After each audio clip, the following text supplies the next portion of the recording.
Hello and welcome to No Further Investigation, your brand new F1 podcast. I'm Zarah Connolly and I'm joined by my new teammate for this new podcast journey we're on. It's Will Dickson, everyone.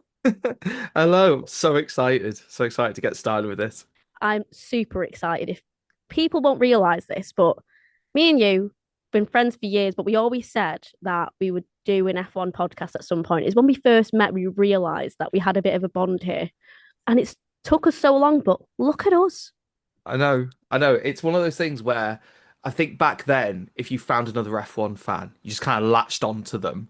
And then, we wanted to do this for so long. And I'm glad that we finally have got round to doing it. Probably far too late, but I'm glad we're there. And it's gonna be great. I'm really looking forward to it. I think as well to do it now with like a new season, new regulations, it's effectively such a clean slate, isn't it? And we can just have a lot of laughs. It's going to be a lot of fun, and yeah, I just can't wait. I'm really excited. I can't wait. You're right there as well. This season is going to be jam packed. There's going to be so much controversy. I can feel it. There's already questions about what the cars will be like, the regulations, how people will adapt. And this is where it gets interesting because no further investigation. Well, we're going to investigate it for you. We are, we are, we are. It's going to be great. There's going to be just so much and I think me and you, we have very like different feelings and opinions about stuff as well. So we'll come at it from two very different perspectives, which would be great. And yeah, so it's just going to be great. And yeah, I'm looking forward to starting this journey and to everyone listening. I'm looking forward to you coming along as well. Yeah, join the party. I'm liking this. You'll be able to listen to us everywhere where you listen to your podcasts, and you'll be able to have a little look at our reactions as well on TikTok and everything too. So let's get to work then because it is officially race week. It has felt like 10 years since the last Grand Prix, and I'm so glad we are back for this. But listen, this is kicking off with a bang because a 4 a.m. start. Are you going to be awake for that? You know what? Like, because Melbourne's been, I've missed not last year, but the ones before then because it's just too early. I mean, it's not when it wasn't the first race. What you've had a couple, and you're like, oh, it's just too early.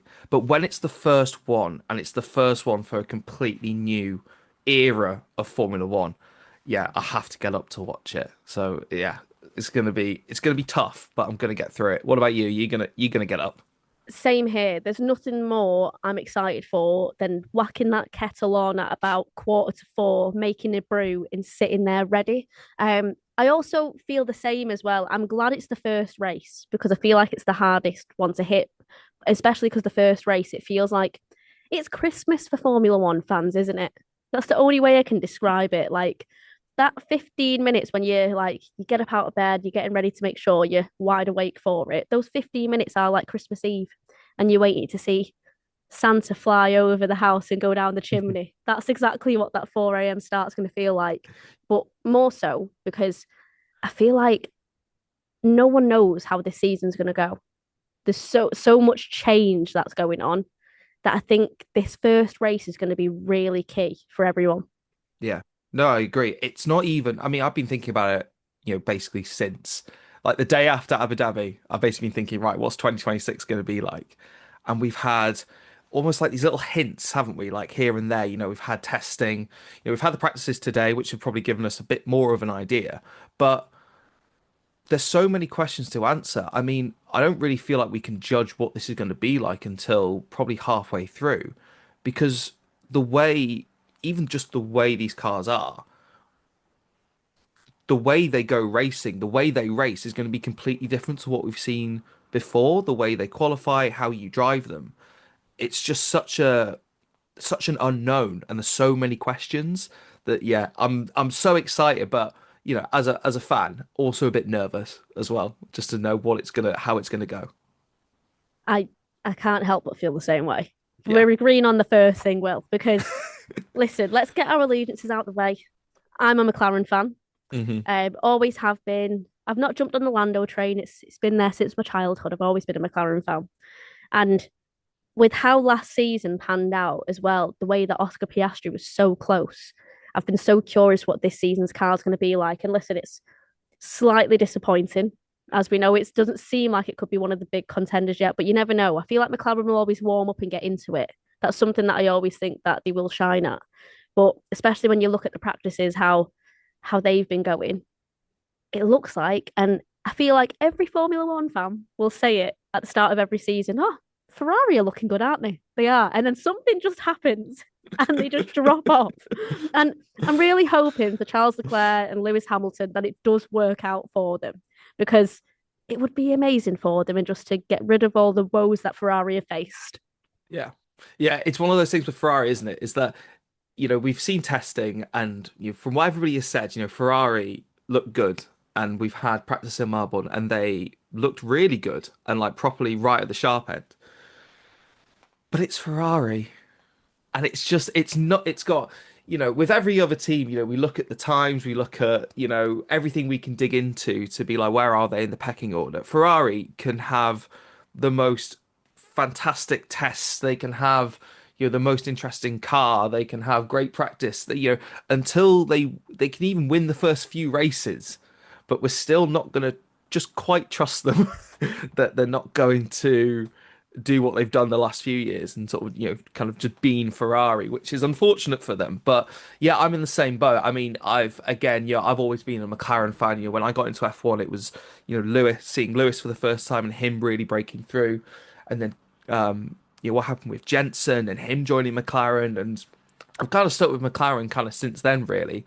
And I confess that I am a big Lando Norris fan, and I was delighted to see him win the World Championship.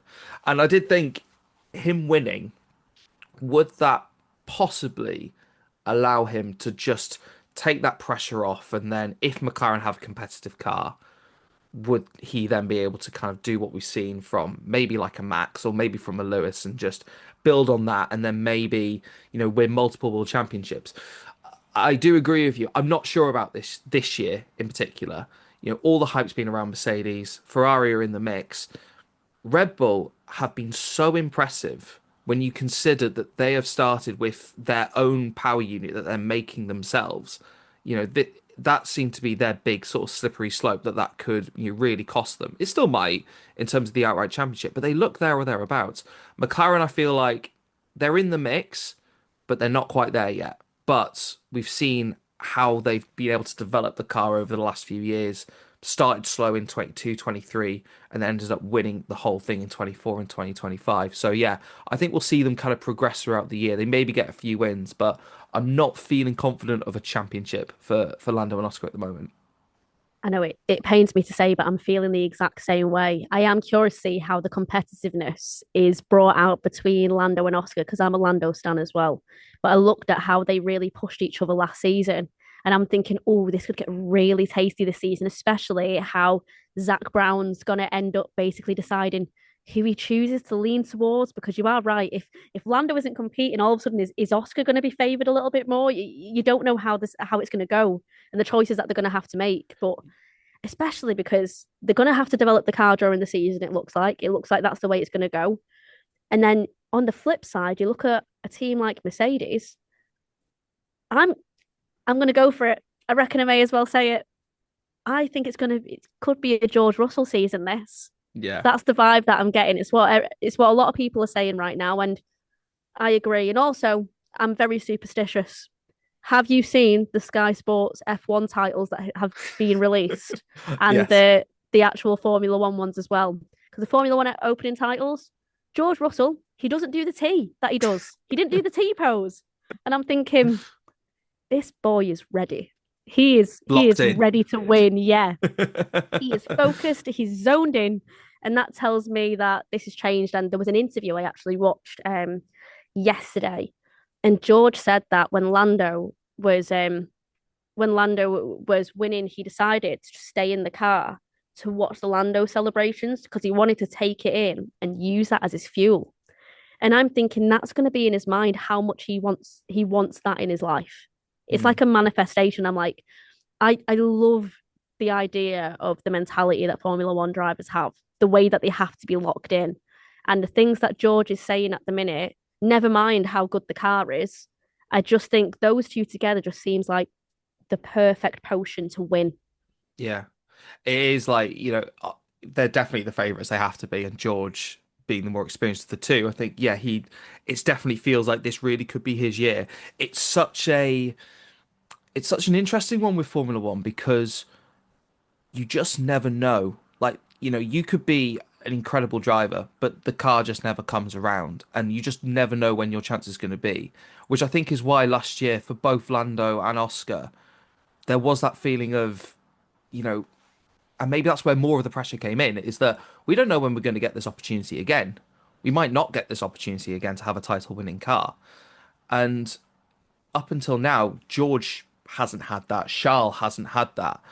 This feels like the first year where George is in with a real chance of being in the title fight. And I'm so intrigued to see how he deals with it because I don't think we've seen him under that kind of pressure so far. And he has got all the ability in the world. I really rate George Russell. I think he's absolutely up there with, I think he's up there with Max in terms of raw speed and raw talent. But how can he put that together in a title fight? It's going to be so fascinating because it brings out. We've seen it. We've seen it with with all of them. Lando. As much as I love him, it's fair to say, he has made mistakes. He does make mistakes, but in his first few years, we just saw this guy kind of rising and always was regarded as one of the best talents. But then once that title pressure comes in, you do see the mistakes. We saw them from Oscar as well, who was like this ice cool guy.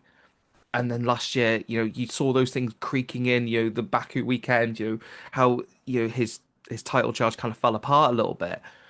Oh, to see, I'm really intrigued to see how George puts up with this. I feel like this could be the closest season yet. I really do. I think just with the new regulations that we'll get to see as well, how that unfolds as the season progresses. I just think, I don't know. I just think it's one of them is that you are right when we said this at the start of this, that this is probably the perfect time for me and you to do this podcast because it does feel like a clean slate. It feels like this is such a new Formula One era that's about to begin that everyone's a contender. I say everyone, I'm going to say that loosely because I'm going to have to bring down the tone a bit. Because I tell you what, whoever is ruining Fernando Alonso needs to have a word with themselves. They do, because I tell you what, everyone loves Fernando Alonso. They do. I remember the days watching him like against Massa and everything, and I'm just thinking, this man does not deserve this. Aston Martin, what on earth is going on? If you haven't seen it, take a look at what they're saying at the minute and Fernando Alonso's complaints with the car because we're hearing that it could cause him permanent nerve damage to his hands. Well, this is insane, right? I'd, as someone, I'd again, I've always loved Fernando. I think he's great, and just this guy's unlucky streak, I think, is unmatched by everyone. And I mean, if you wanted as surefire a bet to go into a team that can get to the front in the next couple of years, I think everybody would have picked Aston Martin. To have had Adrian Newey joining this, they've had billions of pounds invested into that team. They're effectively a works team now with Honda. Lawrence Stroll giving it all the backing it needs, new factory, new everything. Everything was set up for this year, and everyone was thinking this could be the year where Aston Martin kind of finally deliver on all that promising. And not only are they not going to deliver, the car doesn't work. Effectively, it doesn't work, and you know what? Like, I was thinking about this, thinking, is this a bit too far? I don't think it is. I can't remember a team being less or like worse prepared for a season than this. I can't remember a car turning up at the first race in Australia that could maybe do 20 laps, maybe less than that, and at risk of causing actual injury to drivers. You know, it's a much more complicated answer than X did wrong, Y did wrong. It's not a one fixed thing, is it?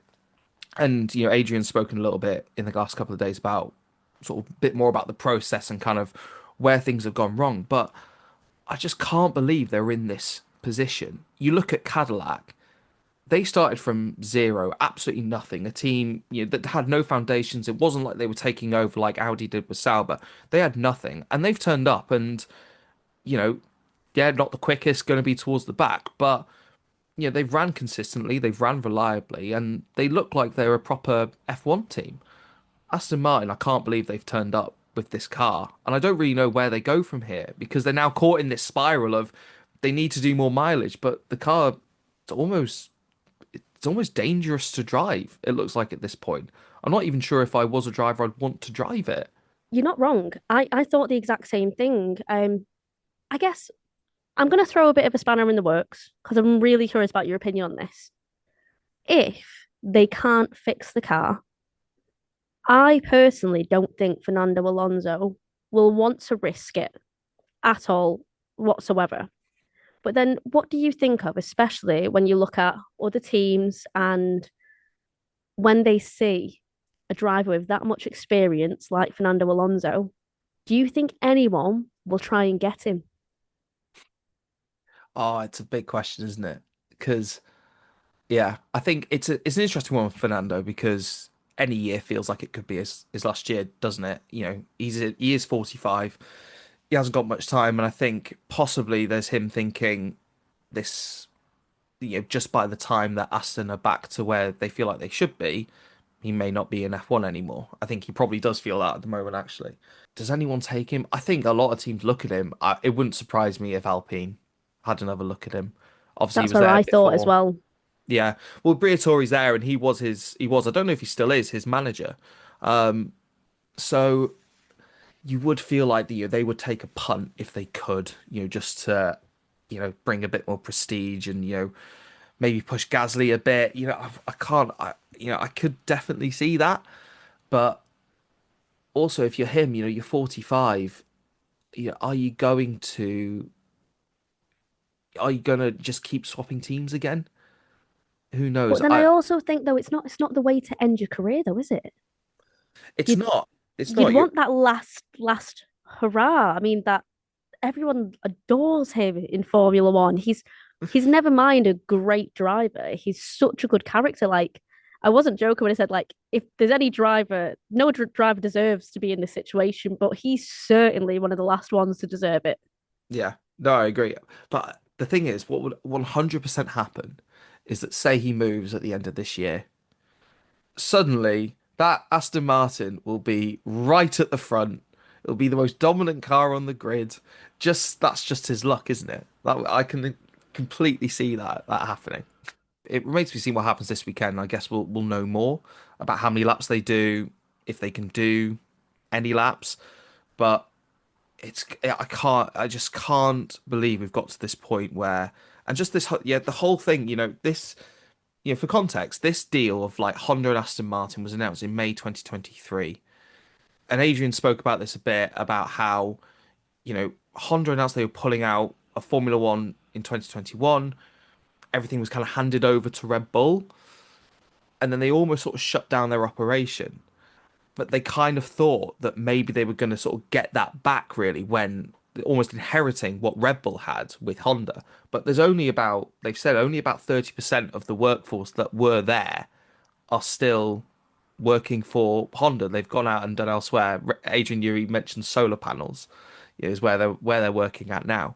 And they only visited the factory in November last year, which is when it became apparent that they were having these problems. And it just harks back, and as a fellow McLaren fan, I'm sure you remember 11 years ago when there was this idea that McLaren would make a car, Honda would make an engine, they would meet in the middle, and it would win races and championships. And the exact opposite has happened. And if anything, this is even worse than what that was. I mean, you're right, because I remember when that happened. Let's be honest, it was a horror show. It was a horror. Everyone expected it to be this. They expected it to lead the way, and I feel like this is exactly what's happening now. Where Aston Martin, you expect a lot from them, and then, but this is just poor. This is about standards. How have they let it go this far? That's what I'm shocked at because you expect so much more of them. It's not like in theory they're not one of the rookies. They should know their way now for sure. So you kind of can't give them that get out of jail free card with it. Yeah. And particularly with what happened with McLaren and Honda, you would have thought they would have learned from that and maybe had a bit more, preparation or foresight, or just at least having that kind of what feels like, having that open dialogue to know where they're at and not find out a few months before the start of the season that that engine's going to be nowhere near ready. And, you know, they're already down to, bare minimum spare parts. And yeah, it's just amazing. I mean, again, I wouldn't rule out, maybe they can fix this quickly. And then who knows, we can see them just leap forward in no time at all. But it feels a million miles away right now. And even, yeah, I mean, talking about them like trying to finish a race, that might not happen until about halfway through the year, which I is think you're just, being kind. I can't. I actually can't. I don't know if I can see it right now. And like yeah. I said, everyone adores Alonso. I don't want him to be in this position, and I can just envision that there has to be something in Fernando Alonso's contract which will protect him. Mhm. And I just think other Formula One teams are going to see that Fernando Alonso isn't racing for Aston Martin, um, is suddenly available. I reckon it could just be a clause in the contract which could just release him, and then he's basically anyone's for the taking. And if you're an F1 team seeing him, someone's gonna take a punt on him. But then I think, oh no, what about the more inexperienced drivers in other teams? They'll be sweating. They'll be thinking, oh no, if this is going to happen, I need to basically work 10 times harder because I'm going to get replaced just like that. Yeah. Yeah. It would throw a cat amongst the pigeons, definitely. But yeah, it's, Alonso on the market, I think it has to be tempting. It has to be It tempting, has to surely. be. You know, Yeah.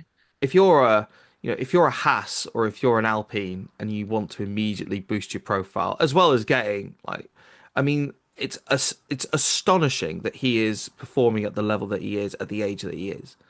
So some kind of quick fire boost, you would take a punt. You would. You'd have to. I mean, none of these things, though, help us out for this weekend. Because as we said, it's Australia, first Grand Prix. We have no idea what's going to happen at this point of recording. We've not had qualifying yet. We've not had that little taster of what it's going to be like. So I think we should really go into our predictions. What do you think, Will? Should we do it? Yeah, go on then.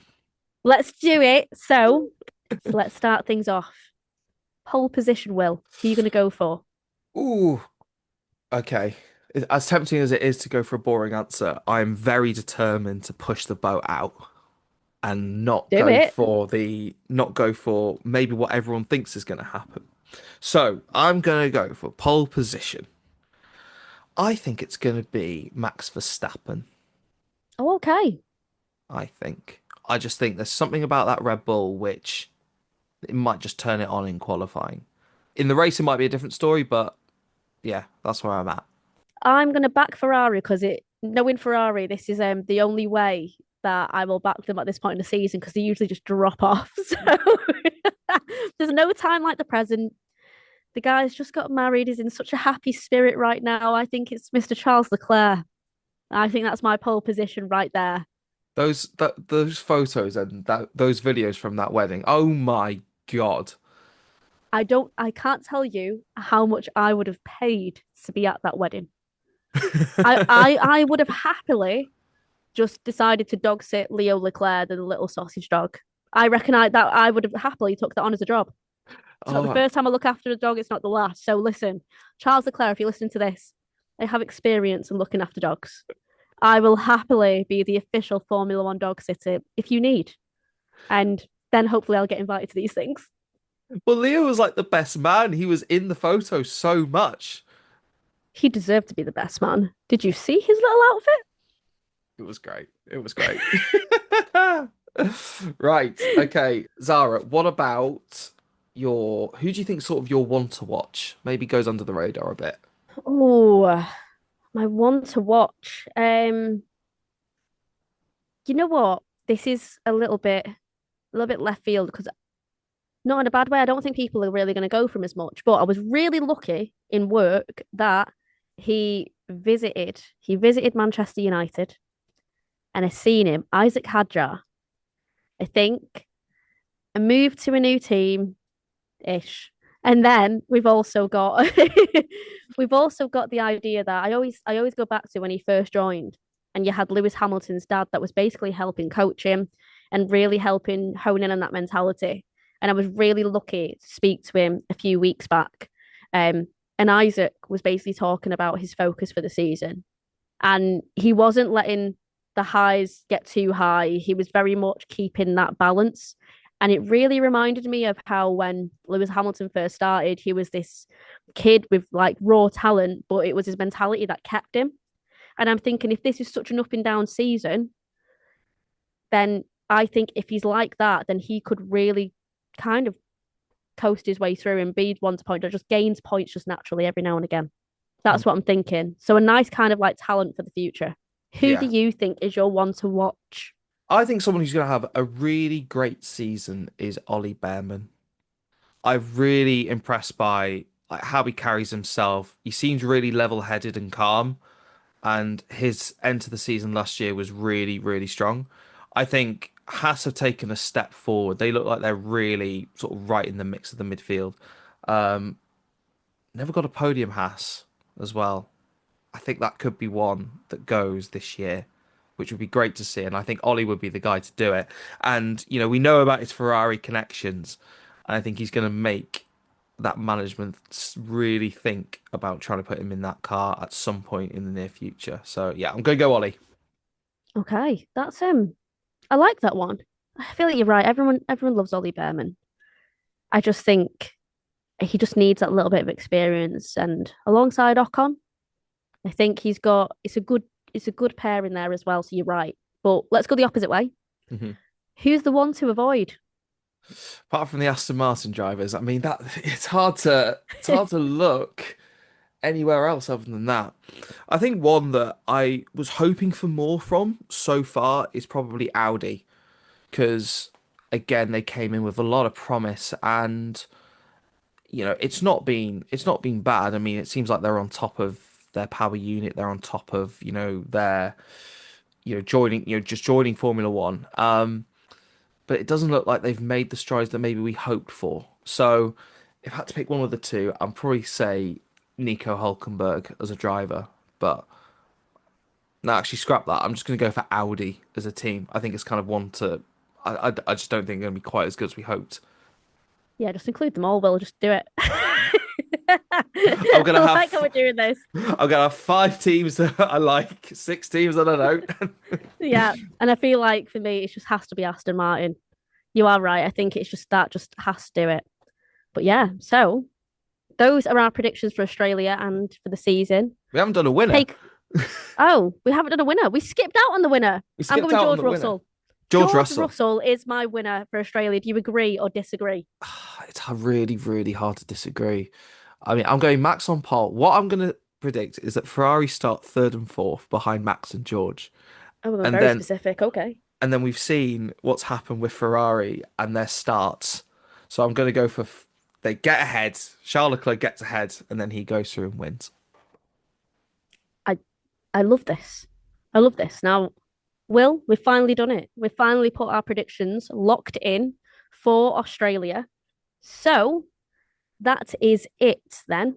We just need to wait for the race and see what happens. Well, that is it for the No Further Investigations podcast. Thank you so much for tuning in. We are going to be reacting to all the F1 races and all the big stories from the world of Formula One. So make sure you subscribe wherever you get your podcasts and stay tuned for more from me and Zarah. Thank you so much, and we'll see you soon. Bye bye.